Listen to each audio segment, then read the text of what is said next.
तर आज मी गेलो होतो वंडर्स पार्क नेरूळ. तर नमस्कार, तुम्हा सर्वांचं स्वागत आहे माझ्या चॅनल व्लॉगमध्ये. तर आज आमची पूर्ण फॅमिली निघाली एन्जॉय करायला, जरासं माइंड फ्रेश करायला. तर आम्ही पोहोचलो वंडर्स पार्क. वंडर्स पार्कला यायचं कसं तर मी तुम्हाला सांगतो. वंडर्स पार्कला येण्यासाठी सिवड्स, धारावी आणि नेरूळ हे 2 स्टेशन आहेत. लोकल ट्रेनने, हार्बर लाईनने आलात आणि तुम्ही तुमच्या प्रायव्हेट व्हेकलने सुद्धा येऊ शकता. इथं पार्किंगची सुद्धा सोय आहे.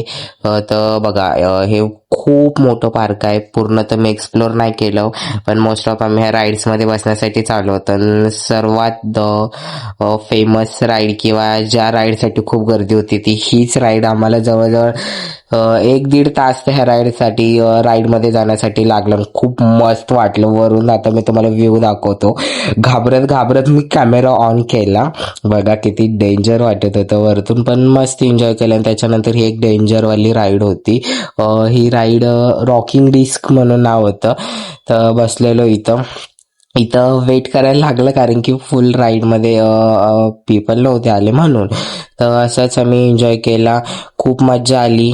तुम्हाला मिनी व्लॉग आवडला असेल नक्की लाईक, शेअर, सबस्क्राईब करायला विसरू नका आणि इंस्टाग्रामला फॉलो करायला विसरू नका. हे सर्व राईडचे प्राइस आहे पर पर्सन ₹50 आणि पार्कची एंट्री फी सुद्धा आहे पर पर्सन ₹50 आणि चाइल्डसाठी ₹40. Bye bye.